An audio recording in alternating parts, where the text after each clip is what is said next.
Welcome, everyone. This is Betska, the Guru Coach, together with my very famous co-host, Raj Vashisht. I'm Vancouver Island in Canada, and Raj is from India. And today we have a delightful guest by the name of Milijanka Bajzelj. She is from Slovenia. And before we get into questions for Mili, I wanted to open about the power of sound, and we're going to be discussing sound today. You know, we have sounds everywhere, birds and singing and the wind and thunder and violins and harps and all kinds of beautiful sounds. And I do the Kuan Yin method of meditation, so 1.5 hours of inner light and 1 hour of sound. So we block out the physical sound and we hear the inner sound, which can be anything from thunder to violins, pianos, harps, whatever, insects, all kinds of inner sounds. So we connect through the universe that way. So I'm just sharing with that because there are many ways to incorporate sounds into our life, and how important they are, and how grateful I am that I have 2 working ears that I can hear the outer music.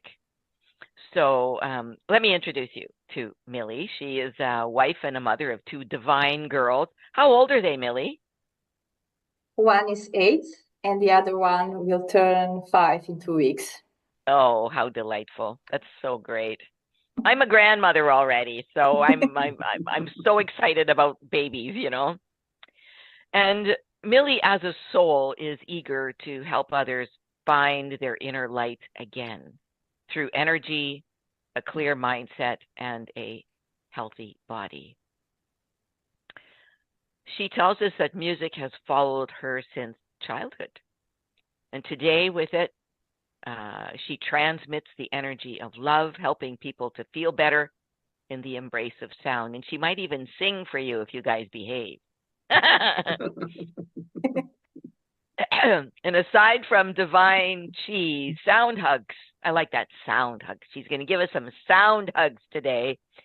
She performs measurements of an individual's energy state and coaches them in achieving goals and changes. So I know through my own meditation on the inner sound, that inner sound really heals deeply. It erases your karma, right? It can make you feel more peaceful. When you finish an hour of inner sound meditation, you feel peaceful and more loving and feel like going out into the world, So I know the power of sound. So Millie, tell us, how do sounds activate the healing process? And in what way? What's your experience? Firstly, once again, hello to everyone. And yes, I would say it's like everything on earth contains its frequency, so that's the sound. And our bodies are made so to be able to create them.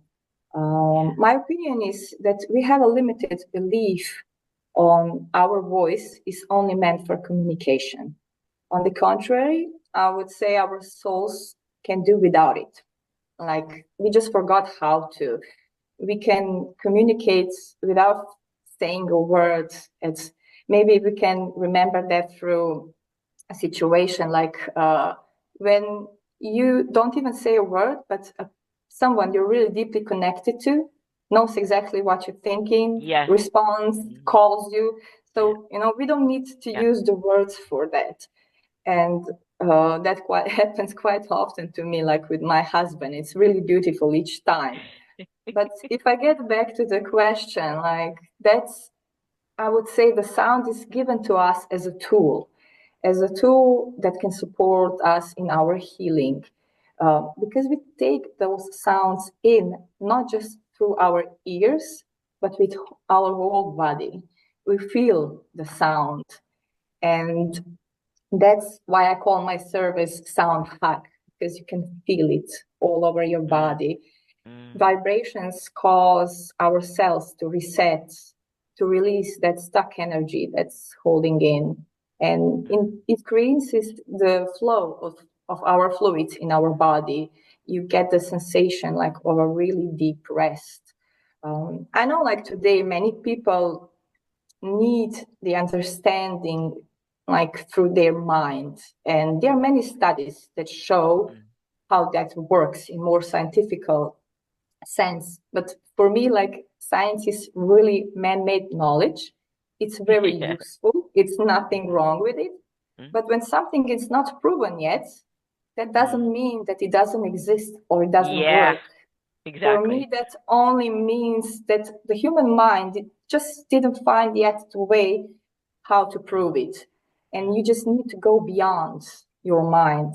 And like we have two wonderful examples of people who did that, who were living that, and scientists as Nikola Tesla and Albert Einstein. Yeah, exactly. Yeah, very good. Yes.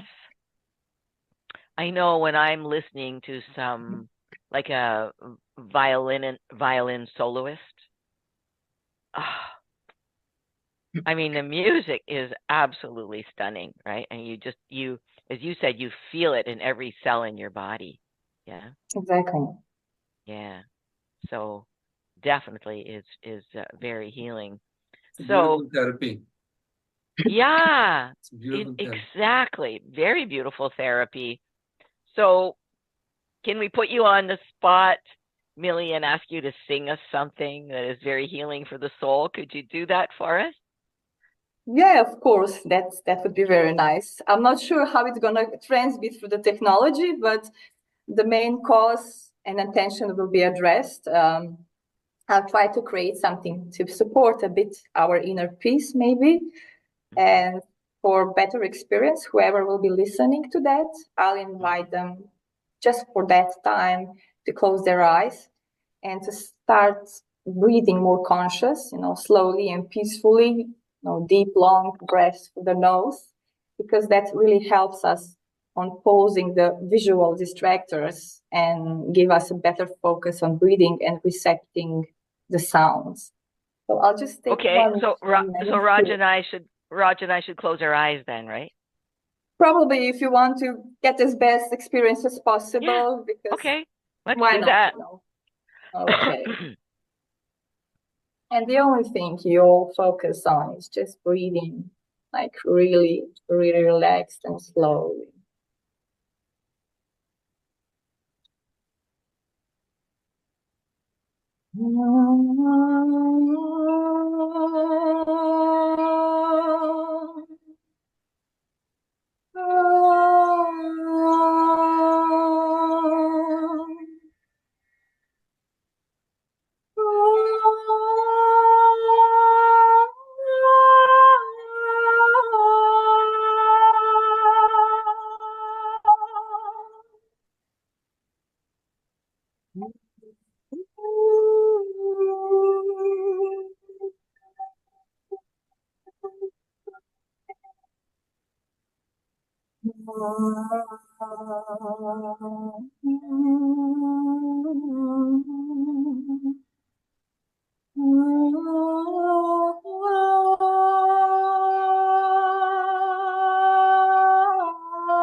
So I felt the vibration going down my legs from my knees to my feet. Any idea why? We always receive what we need. So if the sound is addressing our certain part of the body, that's where we need to focus on. So it can be either physically or it can be, metaphorically. Right. Our legs, our feet, it's our roof. What's happening with our roof, our path, the legs we move. Where are we going? Are our steps light enough, or they are, hard? Are we grounded? Are we walking on with feet on the ground, or we're just, a bit too distracted and everywhere? So that can be like from the metaphorically, but physically, we can literally address, like, do we have certain issues with our legs and feet, and that needs maybe more attention and care. Yeah. Very good. I love it. What was your experience, Raj? I feel very good cold vibration in my hand. Yeah. That's I love it. I just think it's amazing stuff. So I know we could talk for hours on this, Millie, but how can people heal themselves with sound? For example, on Facebook, we watch you using a singing bowl. And I encourage all of our viewers to go and watch Milijanka on Facebook, because there the sound will be very good using the singing bowl. I've recordings there and also on YouTube. So whoever finds anything better, they can find. I'm putting more and more videos there, but on Facebook, they'll probably really find a lot of that. Well, I would say anyone can sing. That's the first thing I want to state, because this is not a professional stage singing. No, that's something I really want to make clear. It's intuitive singing, and that's releasing sounds that come as they come, as they're supposed to. There are no rules. You just be creating sounds. You don't have to say even the words to have some meaning to our mind. Maybe even whispering. Some needs just to whisper, to just, shush and wash and wish. It doesn't matter really. You can use different sacred instruments. Like I use many different. And when I create like these sessions for myself, I just simply take what calls me at that given moment. So to say, no strict rules, how it has to be done. You just to make yourself feel better. You just do it, play with it, discover, enjoy it. And then you'll find what brings you that really feeling of joy and calmness. And that's, you go just deeper and deeper within, and try to listen to yourself, because not each time is the same. So you mentioned Einstein a little earlier, and I know with Einstein, the guy was a genius, clearly. And sometimes he would pick up his violin and he would play Bach or Beethoven or something. But if he wanted to go into his superconscious or his God self, he would pick up his violin and he would just play intuitively. And then the solutions would come in from his God self, right? So is your recommendation for sound, like this morning, my husband was getting ready for work and he was singing away, having a good time singing away, whatever came to his mind, right? I love to hear him sing. He has a wonderful voice.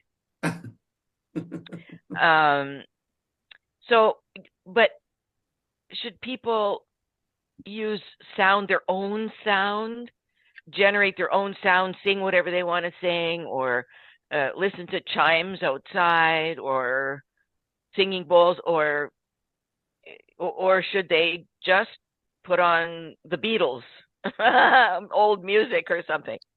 I know.